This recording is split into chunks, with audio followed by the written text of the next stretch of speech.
Hi everyone. It's Sunday again. I think I'm gonna start doing my vlogs on Sunday.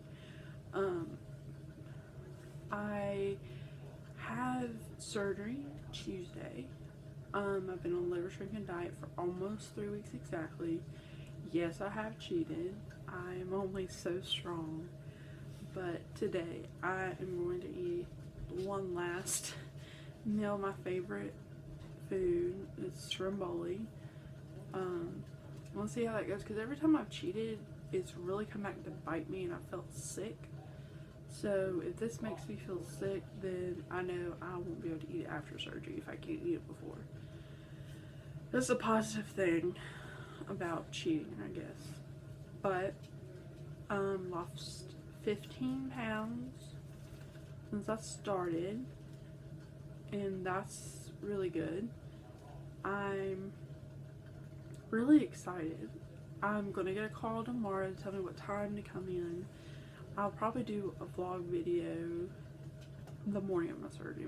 I'll probably be up about 3 o'clock in the morning too, because I have to take a shower with special soap, antibacterial soap they gave me, and I have some medications to take before I get there, and more than likely my arrival time is gonna be early, like 6, 7, 8 o'clock in the morning, and I won't be able to sleep either. So I'm really excited. My mom and dad will be there, surgery with me. I have my cousin's gonna come, my best friend's gonna come after they get out of work and everything. And so I'm really lucky to have that support there, especially the first day, because I have to stay 2 days. But that first day is going to be the most difficult, in my opinion, I think. Because I'm going to be NPO. If you don't know what NPO means, that means nothing by mouth. From 12 o'clock Monday night or Tuesday morning, however you want to look at it, until Thursday morning. So I'm going to go 2 whole days without being able to eat. Most people say, because I do go to support groups, I'm on the Facebook support page, they say that you're not hungry, but the problem is, like, if people are there who are eating in the room with you, or you smell it on their clothes, because I have a very sensitive nose, I smell everything, so if they just come from Burger King, I'm gonna smell the food on them. I feel like that's gonna probably make me nauseous. I mean, they have to eat, but still, I mean, it's kind of iffy. But I'm excited. I'm ready to see what the future holds. I don't know if I mentioned this in my first video, but I'm really sensitive to anesthesia, and I have bad reactions, just to put it easily. So I'm kind of scared about the anesthesia, but that's the only thing I'm scared about. Every time I go under anesthesia, it gets worse and worse and worse, because the first time I was under it, I was just scared when I woke up, and then just this last time I was having convulsions. So I don't know what's gonna, and the last time is when I had an ERCP, to get stones out of my bile duct from where I had my gallbladder taken out in 2012, and that was this past June. It was June 8th, yeah, June 8th, 2016. So I really hope that I don't have a bad reaction. I mean, I know I'm going to wake up in a panic attack. That's going to happen regardless. But I hope it's not as bad where I'm convulsing and out of my mind, because I had surgery at about 8 o'clock in the morning. I was waking up around 9 a.m. and it took me till 5 o'clock that night to be completely aware of my surroundings, and that is scary to me when you're not in your right mind. Of course, at the time I didn't know I was in my right mind, but after I woke up, I was like, what happened? Where am I? I mean, I knew I was in the hospital, but like, you're disoriented, and it's scary not knowing what happened and having people tell you what you did, what you said, and you have no recollection of it. So that's the scariest part for me. Of course, in the back of my mind, I'm worried about having a leak, which with the VSG is more common than any other form of bariatric surgery, because the incision and the staple line is just so much bigger. And of course, the longer the incision, the more staples you have to deal with, the more risk there is, because there's more opportunity for it. Whereas, I don't know the exact numbers, I'm just making this up, but like say it was the Roux-en-Y or the traditional gastric bypass, you might have 4 staples, whereas the VSG you have 8. Just to put that in perspective. And again, I have no idea what the actual numbers are.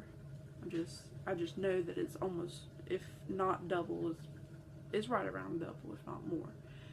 So I'm a little worried about leaking, but not so much. I mean, I've had laparoscopic surgery before. When I had my gallbladder removed, when I was in 2nd grade, I had my eardrum reconstruction, and then I had the ERCP, which it wasn't invasive, but still anesthesia, and I'm used to the surgery process.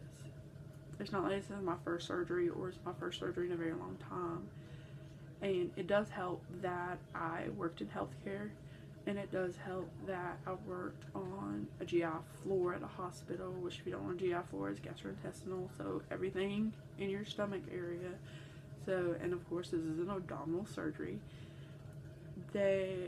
So it helps that I know what to expect with an abdominal surgery, and that really eases my mind. I know I'm going to have extreme gas pain from them inflating my stomach where they can work.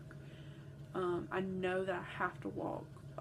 In all these classes that you go to and all the meetings and all your appointments, the number one thing they stress is walking after surgery. And if you're thinking about this, and if you're about to go in, you're like, oh no, they're just saying that because they want me to exercise. No. This is from personal experience with laparoscopic surgery, and this is from professional experience working with people who've had laparoscopic surgeries and stuff like that. Walking is your saving grace. If you can put one foot in front of the other, you need to walk, even if it's walking 2 feet and sitting down, and then walking 2 more feet and then sitting down, because you're going to be in so much pain just from the gas. And I mean, it's crazy to me to think that air could cause you so many problems, but it does. And you think, at the time, you're thinking, oh, this is because of my incisions, this is because of this, because of that. No. It's not that. You don't get to sit still and do nothing because it'll hurt when you walk. Yes, it will hurt when you walk. It will hurt when you stand up. It will hurt when you roll over. It will hurt when you do everything. But the more you do, the less it hurts. And you gotta think about it. When you have regular gas fans in your intestines, that hurts too.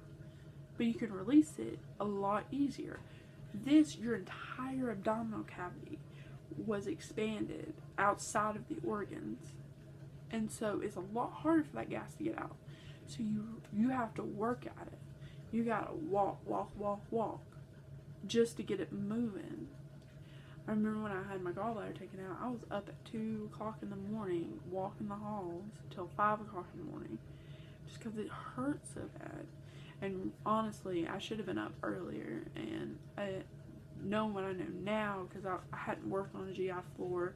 I didn't start working there until 2014, and I had my surgery in 2012. If I'd known then what I know now, I would have got up as soon as I got to the room. But they didn't stress that to me to get up and walk, and it's kind of upsetting. But at the same time, what are you gonna do? Because they were short that night. It was they had no CNAs on the whole floor, and they only had like 4 nurses, and that was a general surgery floor. Now, if anybody's in healthcare and they know what general surgery is about, then it's pretty insane to think there were no CNAs and only 4 nurses. Now, I don't know what their census was, and I don't know anything like that, but yeah, I just went off on a tangent about gallbladder surgery and everything, but yeah, if anybody has any questions they want to ask me, you can comment.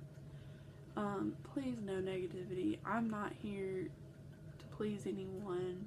I'm not here to try to convince anyone to have surgery. I'm just here mostly for myself, just to say it out loud. But I really do hope that I can help somebody. If this is something people want to hear, I'm not sure, but I want to help somebody.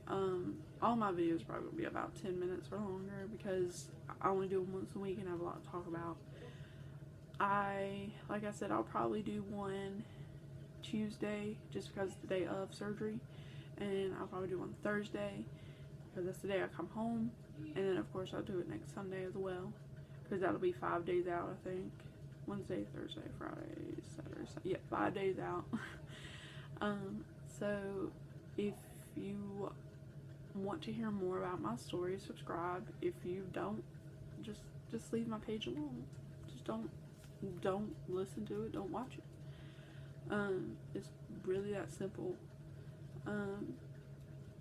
So I guess that's it, and I will see y'all hopefully Tuesday if I don't forget. Definitely 100% Sunday. Thank you.